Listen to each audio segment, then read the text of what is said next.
allocation, be guided by those numbers at the bottom of the slide. So for your common mod essay, it's 32 minutes as the goal, even though technically they've allocated you 45 minutes. It's still the same as a 40-minute. It's still 20 marks. I would be able to do it in 32. So you have plenty of time to spare to think about the question when you get it, to break it down in your head, and then to actually adapt your core memorized draft. One draft per essay mod that you need to memorize. You don't need to learn more than one for each module. 34 minutes, module A, there's that little extension. Otherwise 32. And then module C, if you can actually practice writing it, the whole answer, including the reflection with a composition, and you can practice different types of questions, but assume it's like a 10 marker and a 10 marker, or a 12 marker and an 8 marker. Practice doing the full module C paper with a composition and reflection in less than 30 minutes. And then you're in a really good spot. The best students will do that, and they'll make sure that they are preparing things accordingly. Also, remember to do the whole paper in order for reasons that I've already explained. Now, you want to ensure you have a progression between your body paragraphs. So this is tip number 2. A lot of students tend to just have 3 random themes that they talk about in their essay. Who here feels like that's what they do? They just have 3 themes that aren't really connected necessarily, and they just talk about it in their essay. So each body paragraph is another theme, but there's not necessarily a reason for the order that you currently have. Who feels like they're in that situation? Just raise your hands so I can just get a feel for the number. So I'm talking about essays that have just a few themes and you have a paragraph on each one, but you don't actually have a reason for putting them in that precise order. They don't necessarily flow on from one to the next. Quite a few people. Okay, so yeah, there's a lot of people in that boat, and it's a very common mistake. It's not necessarily a mistake. It's not like wrong. It's just not the best way of doing things. So what I would do if I was you, and I'm just making these kind of quick tips, the takeaway here is go back and look at your essays and ensure that you have a progression between the 3 topic sentences. Okay, go and look at all of your topic sentences and see that they move forward as an idea. So a basic example is if you have a 3 body paragraph essay, maybe the first paragraph is about a problem. So it's about a conflict. And usually that relates to what the text explores at the beginning. So if you're studying a novel, the beginning of the novel usually establishes a conflict, like 1984 or The Crucible as a play. The beginning of it kind of introduces you to the core tension. Okay, we'll explore that. What's that as an idea? What about the response? What's the consequence for the individual? What does the individual then do because of that problem? And then is there a resolution? So you can see that if you design your topic sentences in a way that follows a structure like the one you're seeing on screen, you're actually moving your argument forward, which is a lot more sophisticated. So I think I've got an example, and for a 4 body paragraph one as well, if you're doing the module A with, for instance, Tempest and Hagseed, and we'll go through this in quite some detail on Wednesday. Basically, you want to split that up into 2 ideas, might be imprisonment and then freedom from imprisonment. You can see there's a clear conceptual progression. Okay, so I think I might have an example here. Have a look at these 2 sentences. It's just an example from Tempest Hagseed. What's the most important word for progression in that first sentence? So assume that's your first body paragraph and your topic sentence begins with something like that. What's the word that clearly means that that is your first point? Instigates. Very good. So instigates means like begins or commences, right? So Shakespeare commences the textual conversation. Well, that clearly sounds like that belongs at the beginning. Imagine if you saw that topic sentence as your 4th paragraph. That wouldn't make any sense. Why are you talking about him beginning the conversation in your last paragraph? So things should make sense as to where they are. You then have Atwood responds to this Jacobean representation by whatever.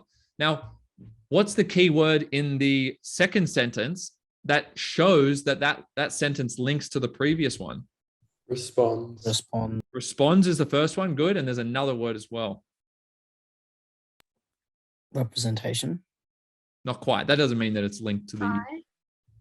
No, that'll be when you explain how it responds. But what's the word in that second sentence that shows that I'm continuing on from the previous point? It's a subtle one. This? Yeah, that's it. This. Atwood responds to this. This means the thing I just talked about. So it's like very clearly using language that forces a progression through the essay. Can everyone see that? Instigates and this. Responds also is a good one for that one. Also, just quickly, this is an example from the Crucible. I know some of you are not studying this, but either way, if you look at these 3 topic sentences, and they're not fully done, I've just done some starts. What are the crucial 2 words in the second and third body paragraph? Consequently. Yeah. Yep, consequently, because that means as a result of what I just said in the first one, this happens. This, again, this pursuit of power. Does everyone see it? So you're using words that force you to do the right thing here. And then the third one is nonetheless, because I'm now going to talk about a resolution. Consequently, nonetheless. Okay, so make sure you have a progression in your topic sentences to then allow for a progression in your whole essay. Sorry, can you go back to the slide just before, for like a second? Yep. Yeah. Oh, thank you. Cool. Now, third point, again, because I have to get through these fast enough to get to craft of writing after, but I'm just trying to make these short practical tips for you. Go and look at your topic sentences. The first one was make sure you've timed those essays as soon as you're happy with them, and then cut them down to within those times. So progression between sentences. Now, I just looked about progression between paragraphs, but now I want to look at a progression between the sentences themselves. So once you have a body paragraph, look inside the paragraph and check that your evidence progresses. So it should make sense why one piece of evidence comes before another. If it doesn't, then you just have 3 random points, and that's not an easy argument to follow. So make sure you have the progression within them as well. And you can also use that similar language of like consequently.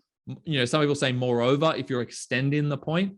Some people say however if you're then going to offer the other side of something and you're setting up the argument for that.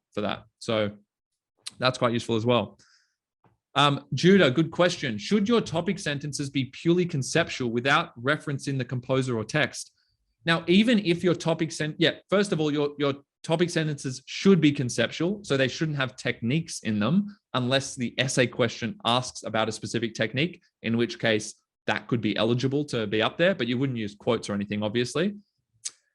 Should you mention the text or composer? I think that's fine to mention the text or composer, but what I would say is it should still be all about the concept. So whether or not you say, like Orwell explores the idea or Miller explores this idea, I don't think that matters. Like, that's fine. If you're talking about that text, why not say that composer?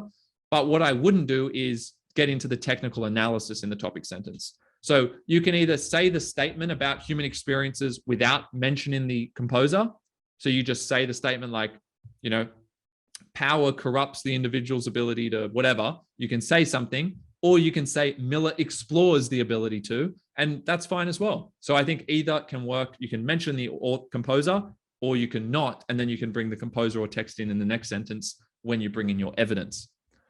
But yeah, good question, Judah. Hopefully that makes sense. So both can work, but at the end of the day, it has to be an idea that you're exploring in that topic sentence, and don't talk about the plot too much. You might talk about how something happens and that allows for the exploration of an idea, but you don't really want to just story tell ever. For Cami, for the paragraph structure, here are my recommendations.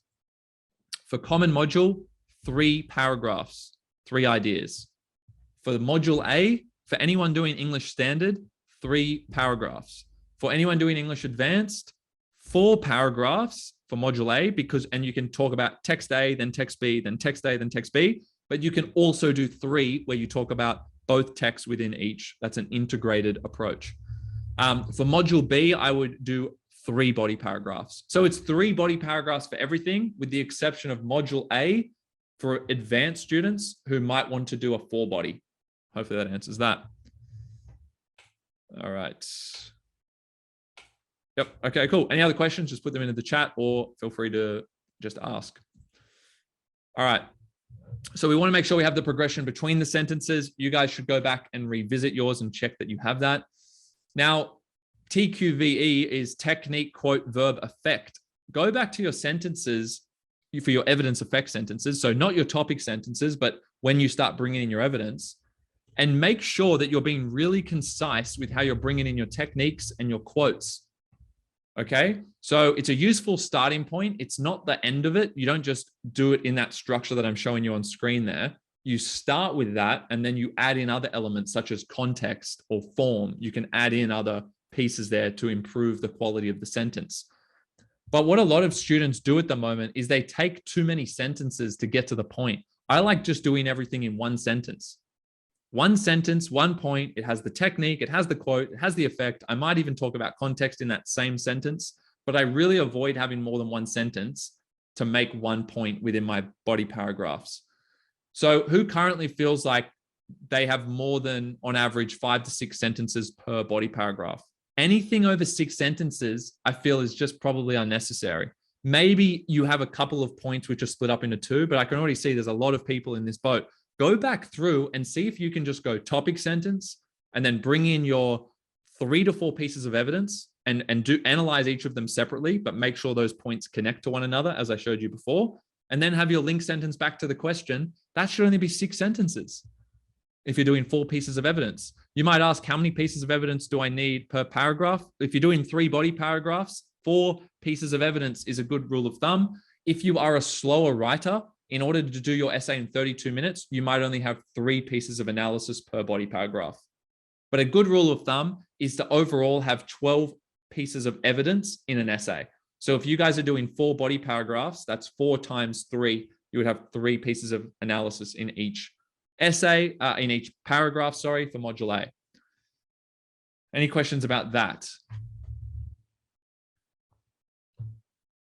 So you need to go back through your evidence and you need to ensure that you're not wasting words and sentences talking about the plot or taking too long to get to the point.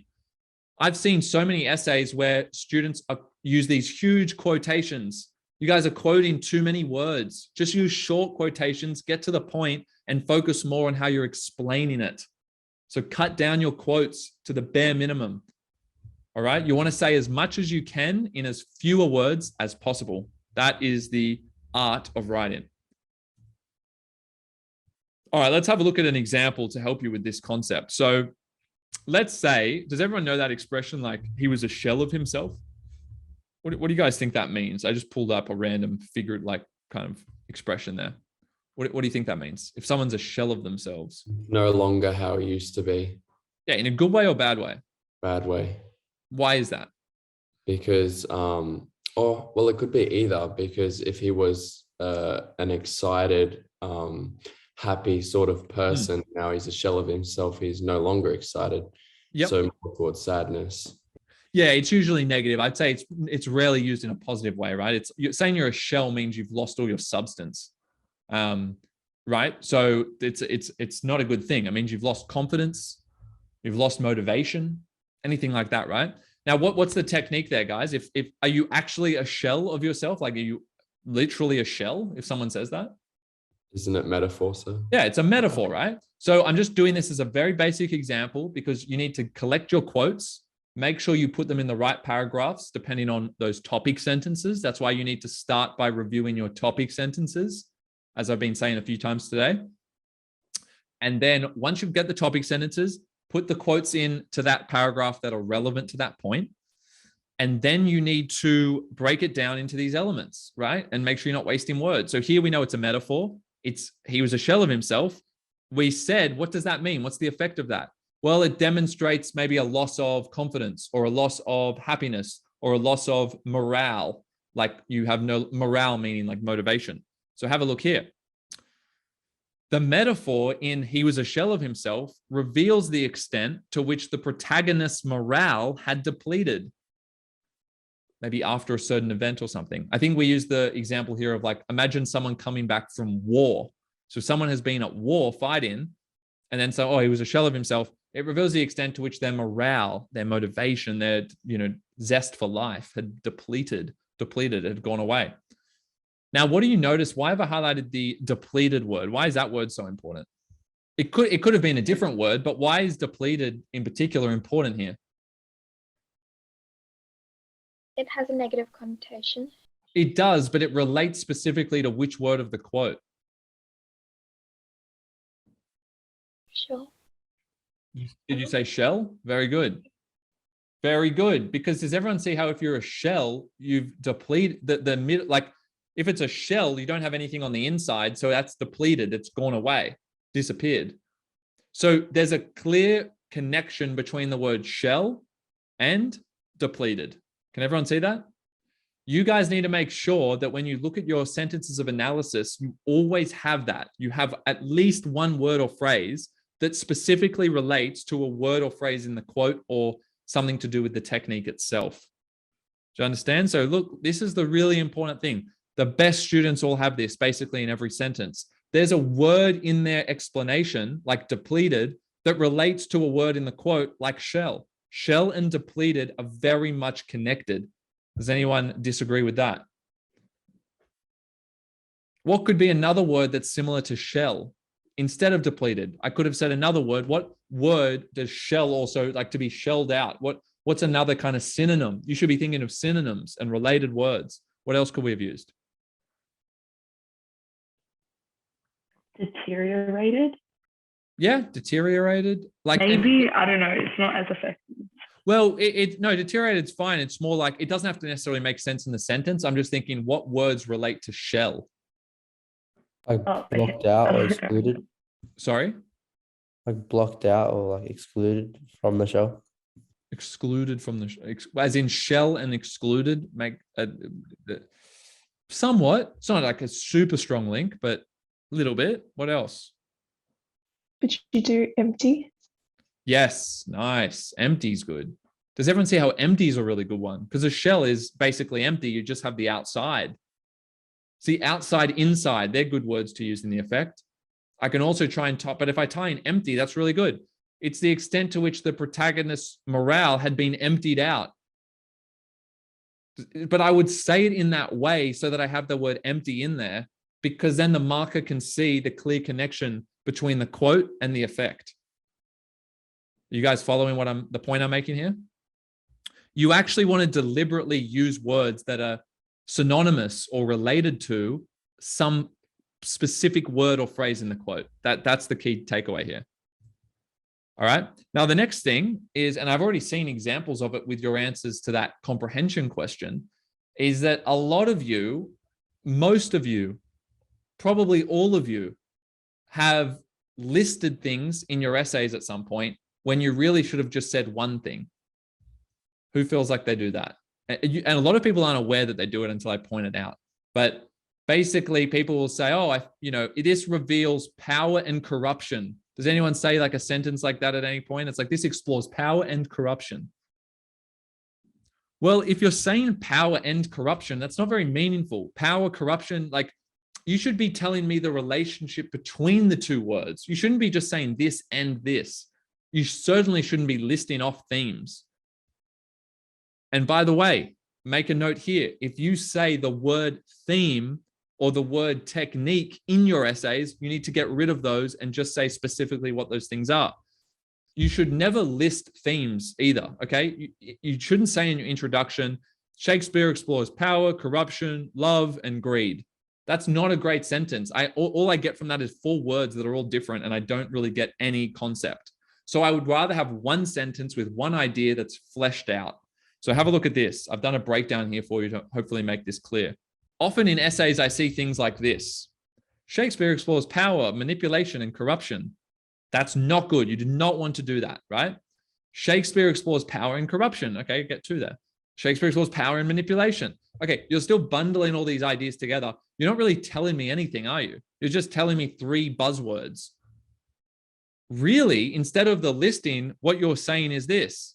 Shakespeare explores power, because power, corruption, manipulation, you're just using them all almost interchangeably. So you may as well just say one. And if you just said one, you're telling us absolutely nothing. So don't trick yourself into thinking you've said more than you have, is my point. Because look at that first sentence. Shakespeare explores power, manipulation, and corruption. It feels like we've said a full sentence, but all you've really said is Shakespeare explores power, which is saying nothing. You haven't told me anything about power. Does everyone see this? So don't list things. Be more specific about one thing. Don't list things. Be specific about one thing. So what question could I ask myself to elaborate on this? Someone tell me a question to ask myself.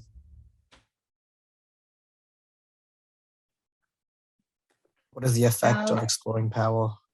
Well, but you haven't even said how I explore power yet, or Shakespeare explores power. So I need to say that. Sorry? I was gonna say that, but I got cut off. So like what it reveals. So like he explores power to reveal this. What it reveals. I mean, but I'm more focusing on the power word. Like I haven't actually said anything about power. So How the does question, Shakespeare explore power through the text? well, that's just the question. That might be the essay question. But what I'm saying is currently this person's sentence, it doesn't offer any insight.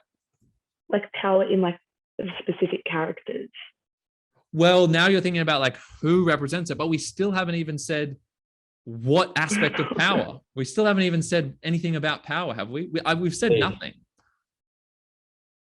You guys following? So some of your answers, I'm just reading some of the answers in the chat as well. How power can easily corrupt. Okay, but the fact it can corrupt. Kelly says that it can corrupt. Yeah, that's good. That's actually saying something about power. So the question you need to ask yourselves, if you're in this situation in any of your essays and you have sentences like this, or you have the listing ones, is instead of saying multiple things, just say one thing. That was the first point. And then make sure you say something specific about it by saying, what about power? What type of power? Do you remember those mini questions? What about power? What type of power? How is power exercised? So what? What is the impact of that? So by asking all yourself those questions, we're going to be able to unpack this and create a better sentence. Yeah, I like Judah said, is it religious power, social power? Nice. Judah, what question is that answering? What? That's for you to fill in. Guys, if we're saying religious power, social power, political power, what type? Kelly, very good. What type of power? So everyone should say to themselves right now, again, I might not be able to hear it because you're on mute, but say to yourselves out loud right now, what type? What type? Okay, that's the first way you can always expand on a key term of the question. And by the way, even if power wasn't a key term of the question and you're just saying this as part of your answer, you still do the same exercise to be more specific with your writing. Okay, so we need to ask ourselves, what about power? Shakespeare explores the ability for power to corrupt. Okay, I'm just doing a very basic breakdown here. That's obviously one step better than just saying power. I don't know anything about power from that sentence. Oh, power can corrupt people? Okay, at least you're telling me something about it, something it does, why it's important. So why is power significant? What about it? It explores the ability for power to corrupt. So I've added the ability for power to corrupt. Notice how I haven't said Shakespeare explores how power corrupts, because how is not as sophisticated as saying the ability for. So you'll find that in your essays, you probably say how quite a lot when you're explaining something. Instead of saying how, try saying the ability for or the extent to which. That's going to sound better. Now, I'm still not that specific. Do you all agree? It's still not saying a whole lot. The ability for power to corrupt. What about what type of power? Someone brought that up. Judah said religious, social. Here I've said political. Shakespeare explores the ability for political power to corrupt an individual's moral integrity. What have I said that? I've said what's being corrupted. Can you guys see with that second part, I'm saying what type of power and what's being corrupted. I'm not just saying it corrupts because I want to say who it corrupts or what it corrupts. Do you guys see that? So any questions on that? Because this is really important.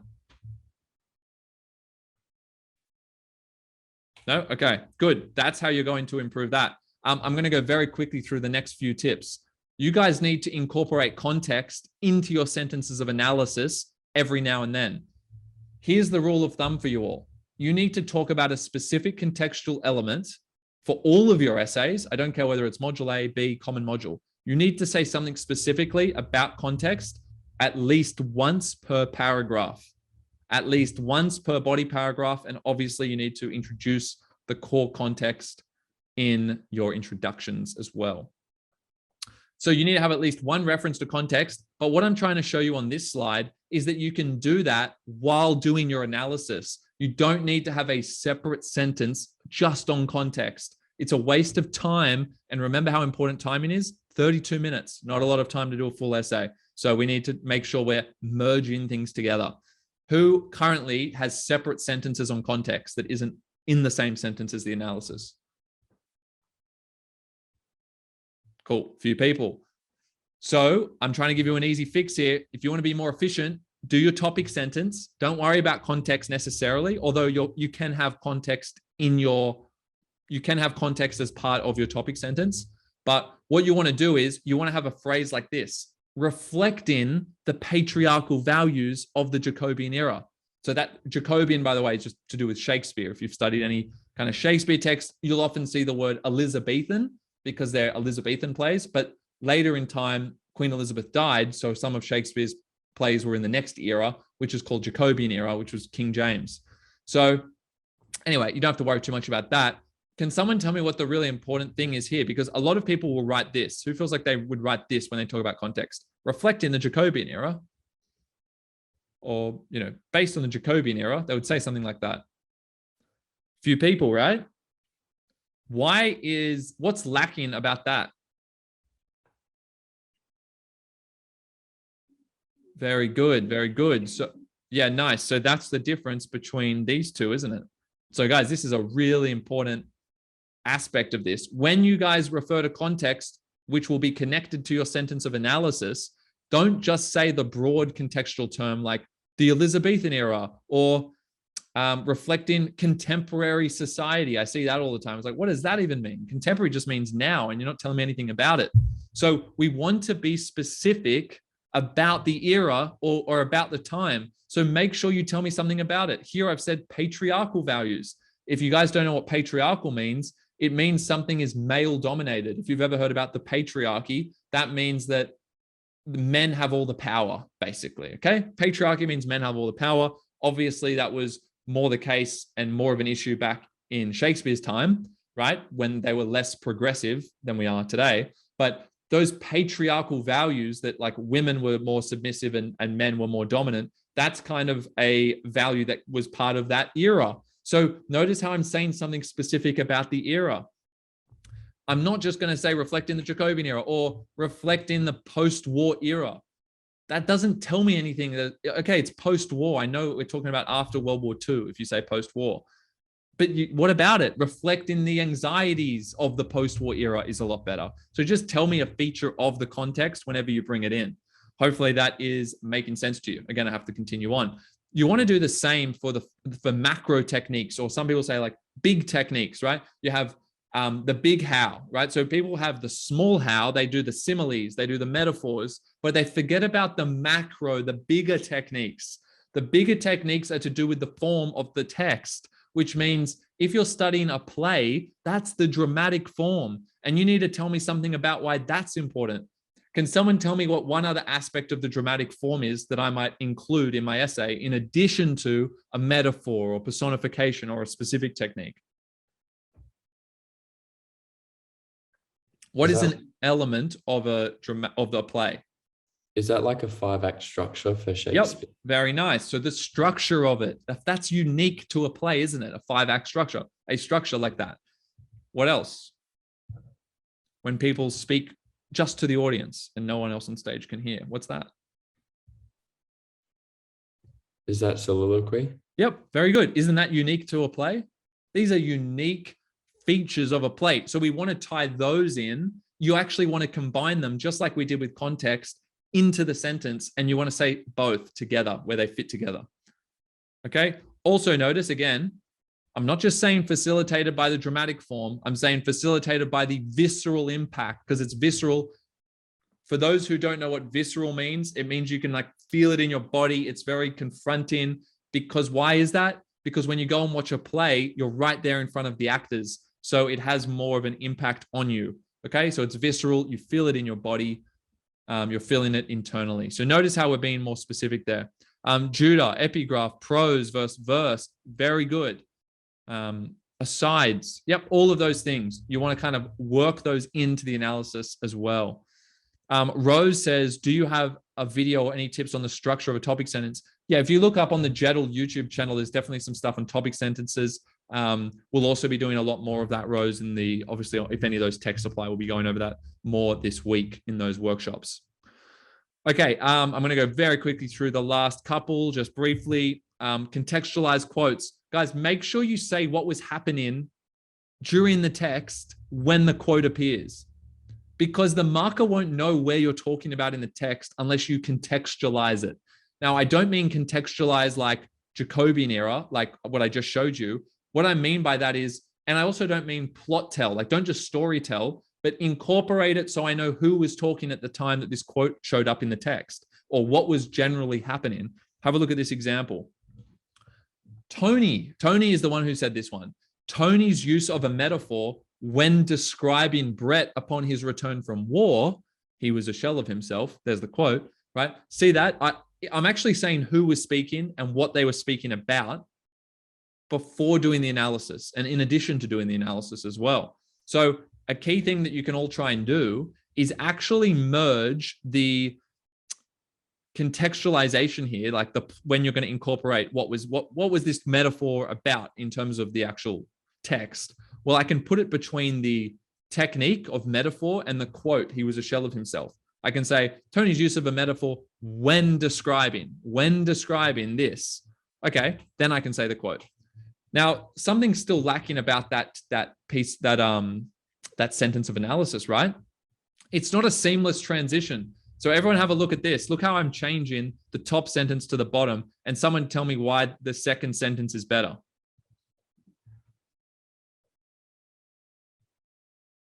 The flow is different because in the top it's sort of a bit cluttered when you mention he was a shell of himself in the top.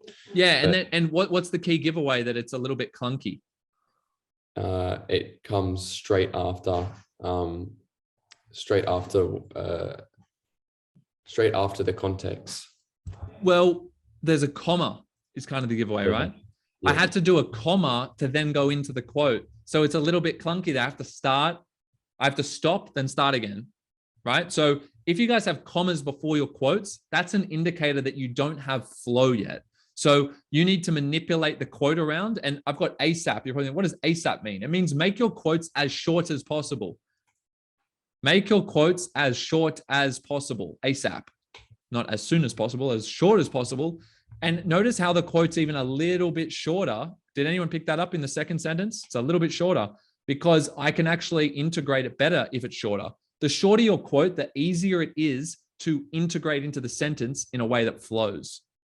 So Tony's use of a metaphor when describing Brett as a shell of himself, like it just flows like a normal sentence. Even if I remove the quotation marks, that sentence still flows. That's the test. See if your sentences can do that. And if they don't, try and make them structured in a way that it does do that, right? Seamless means make it flow.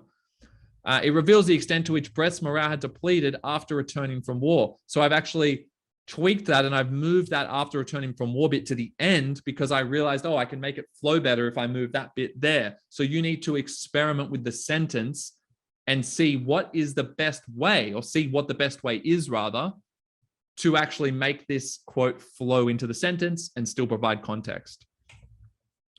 All right, any questions about that, or are we all good?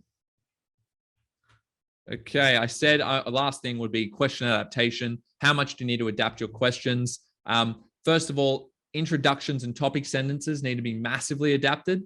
And then in terms of how do you adapt, can someone tell me the key thing we've been going over in terms of breaking down key terms of the question? Because you always want to identify the key terms of the question here, identify the key terms of the question, and then ask those mini questions or micro questions about the key term. So if the key term was power, you ask what type of power? How is power explored? Why is power explored that way? So what, who, etc. Amy, did you have a question or answer? Oh, all good? Okay, cool. That makes sense. Great. All right, there's a couple of practice ones there. You've got to get good at identifying the actual key terms of the question, right? If you got a prompt for human experiences that said, the greatest stories are those which both confront and enlighten.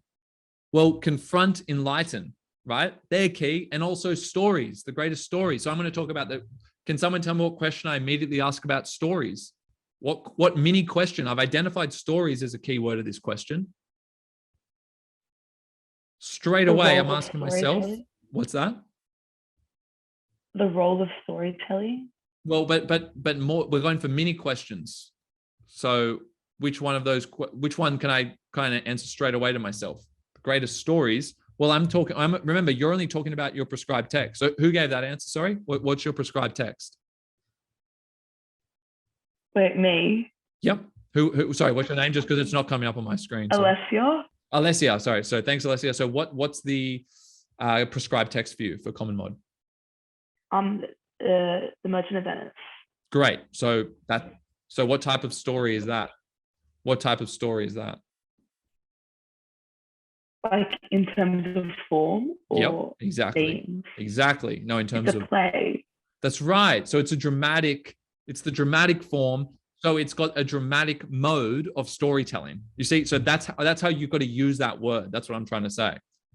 So when you talk about the greatest stories, you're going to say Shakespeare uses the dramatic mode of storytelling. If you say storytelling, that obviously answers stories, to illustrate the way in which something can confront and something can enlighten, or in the way in which something confronting can actually enlighten someone. Now, you need to make sure you expand on what is the confronting thing and how does it enlighten. And by elaborating on that a little bit, there's your thesis statement. There's your kind of expansion on the question, if that makes sense.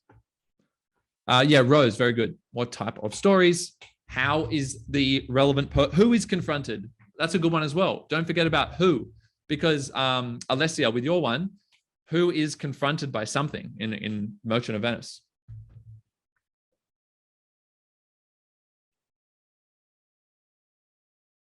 Oh, so the audience is confronted. That's good, but who's confronted within the story itself? Yeah. Yeah, his Christian adversary. So that's a really good point. Does everyone pick up on that? Like, the greatest stories are those which confront the characters in the story. But the first thing you said, Alessia, which was really good, was about the reception to the actual play itself. So it confronts the audience. Now, what do you think Shakespeare is trying to enlighten us about with that one? Just to continue on that, just tell me like one thing.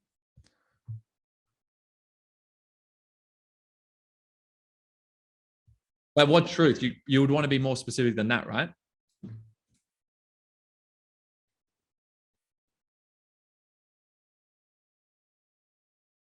Okay, that's getting better. Yeah, go on. So self-deception, you've said hypocritical behavior. It's still somewhat vague in your answer, but you're like almost there. But if you said like the hypocrisy of like social divisions or racial prejudice or something like that, because you've got to say, link it to something specific in the play there. Do you know what I mean? So it enlightens the audience about the hypocritical behaviors, right, regarding racial injustice or like social division. Something more specific to that play, just a little bit more specific, but that's pretty good. Anyway, hopefully you guys get my point there, right? Now, just so we can move into craft of writing, I just want to show you one slide that tells you how to prepare for craft of writing, because you're probably all thinking, do I need to learn like three different drafts, completely different drafts? You do need to have 3 drafts, but only one core one, and then you have 2 variations. So I'm going to show you that in a second. Jamie said, could you show slide 9 again? This one, Jamie? Rose, I'll go back to 7 and 8 in a second. I'll go back at the end, actually, just so I can get through the craft of writing for everyone else.